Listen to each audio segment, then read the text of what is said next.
AI 인사이트 연구소입니다. 많은 사람들이 챗GPT를 사용하면서 이런 말을 합니다. AI가 틀린 답을 했어요. 믿고 사용했는데 나중에 보니 사실과 달랐습니다. 왜 이렇게 자신있게 틀린 말을 하는 걸까요? 처음 AI를 사용하는 분들이 가장 많이 궁금해하는 부분입니다. 결론부터 말씀드리면 챗GPT는 거짓말을 하려고 틀린 답을 하는 것이 아닙니다. AI는 사람처럼 사실을 직접 확인하면서 말하는 것이 아니라 학습한 정보를 바탕으로 가장 가능성이 높은 다음 문장을 만들어내는 방식으로 작동합니다. 그래서 대부분의 경우에는 매우 유용한 답을 제공하지만 때로는 실제와 다른 내용을 자연스럽게 말하는 경우도 있습니다. 이런 현상을 AI 분야에서는 환각, 즉 할루시네이션이라고 부릅니다. 이름은 조금 어렵지만 의미는 간단합니다. 사실이 아닌 내용을 사실처럼 자연스럽게 만들어내는 현상입니다. 예를 들어 존재하지 않는 책 제목을 알려주거나 실제 없는 법률 조항을 말하거나 잘못된 통계를 제시하는 경우가 있습니다. 더 놀라운 점은 AI가 잘 모르겠습니다. 라고 말하기보다 그럴듯한 답을 만들어내는 경우가 있다는 것입니다. 그래서 AI의 답변은 항상 확인하는 습관이 필요합니다. 그렇다고 챗GPT를 믿을 수 없는 도구라고 생각할 필요는 없습니다. 자동차도 운전자의 판단이 필요하듯 AI 역시 사용자의 확인 과정이 함께할 때 가장 큰 힘을 발휘합니다.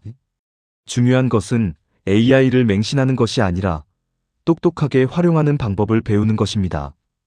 이번 영상에서는 왜 이런 현상이 생기는지, 어떤 답변을 특히 조심해야 하는지, 그리고 누구나 쉽게 실천할 수 있는 검증 방법까지 하나씩 알아보겠습니다. 그렇다면 챗GPT는 언제 틀린 답을 할 가능성이 가장 높을까요? 첫 번째는 최신 정보를 묻는 경우입니다. AI 모델은 학습된 정보를 바탕으로 답변을 생성합니다. 따라서 방금 발표된 뉴스나 오늘 공개된 정책, 실시간 주가나 환율처럼 계속 변하는 정보는 틀릴 가능성이 있습니다. 이럴 때는 반드시 공식 홈페이지나 신뢰할 수 있는 언론 보도를 함께 확인하는 것이 좋습니다. 두 번째는 숫자와 통계입니다. 시장 규모, 인구, 경제 수치처럼 정확한 숫자가 필요한 경우에는 AI가 근사한 값을 제시할 수도 있습니다. 보고서나 업무에 사용할 때는 반드시 원본 자료를 확인해야 합니다. 세 번째는 법률과 세금, 의료 정보입니다. 이 분야는 작은 차이도 큰 영향을 줄 수 있습니다. AI의 설명은 참고 자료로 활용하고 최종 판단은 전문가나 공식 기관의 안내를 확인하는 것이 안전합니다. 네 번째는 존재 여부를 확인해야 하는 정보입니다. 회사 이름, 논문, 책, 인물, 제품처럼 실제 존재하는지 확인이 필요한 내용은 검색을 통해 한 번 더 검증하는 습관이 중요합니다. AI는 문장을 매우 자연스럽게 만들기 때문에 틀린 정보도 그럴듯하게 보일 수 있습니다.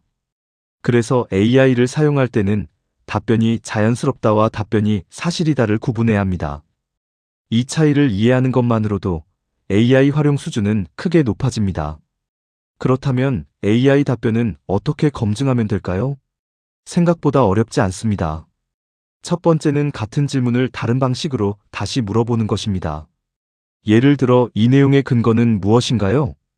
출처를 함께 알려주세요. 반대 의견도 설명해주세요. 이렇게 질문하면 AI 스스로 답변을 다시 점검하는 데 도움이 됩니다. 두 번째는 다른 AI와 비교해 보는 것입니다. 챗GPT와 제머나이, 클로드처럼 서로 다른 AI에게 같은 질문을 해보면 공통된 내용과 다른 내용을 쉽게 확인할 수 있습니다. 세 번째는 공식 자료를 확인하는 것입니다. 정부기관, 기업 공식 홈페이지, 논문, 연구기관 자료는 가장 신뢰도가 높은 정보입니다. 네 번째는 중요한 내용일수록 직접 검색하는 습관입니다. 5분만 투자해도 큰 실수를 예방할 수 있습니다. AI를 잘 활용하는 사람들은 AI가 틀릴 수 있다는 사실을 알고 있습니다. 그래서 AI를 의심하는 것이 아니라 AI와 함께 확인하는 습관을 갖고 있습니다. 이 습관 하나가 AI 초보자와 고수의 가장 큰 차이입니다. 오늘은 챗GPT가 왜 틀린 답을 하는지, 그리고 정확도를 높이는 검증 방법을 함께 알아봤습니다. 핵심은 3가지입니다. 첫째, AI는 매우 뛰어난 도구이지만 항상 정답을 말하는 것은 아닙니다. 둘째, 중요한 정보는 반드시 공식 자료와 함께 확인해야 합니다. 셋째, AI를 가장 잘 활용하는 사람은 AI를 맹신하는 사람이 아니라 AI와 함께 검증하는 사람입니다. 앞으로 AI는 우리의 일상과 업무에서 더욱 중요한 역할을 하게 될 것입니다. 하지만 그만큼 올바르게 사용하는 능력도 함께 필요합니다. 오늘부터는 챗GPT의 답변을 그대로 믿기보다 한 번 더 확인하는 습관을 만들어 보세요. 그 작은 습관이 더 정확한 정보와 더 큰 성과로 이어질 것입니다. 오늘 영상이 도움이 되셨다면 좋아요와 구독, 알림 설정 부탁드립니다. AI 인사이트 연구소에서는 챗GPT, 제머나이, 클로드 등 다양한 AI를 누구나 쉽게 활용할 수 있는 실전 노하우를 계속 소개해 드리겠습니다. 다음 시간에는 많은 분들이 가장 궁금해하는 주제를 준비했습니다. 챗GPT 무료와 유료 버전은 무엇이 다를까? 플러스를 꼭 사용해야 할까? 실제 사용 경험을 바탕으로 비용 대비 가치와 어떤 분들에게 유료 버전이 필요한지 자세히 알려드리겠습니다. AI 인사이트 연구소였습니다. 감사합니다.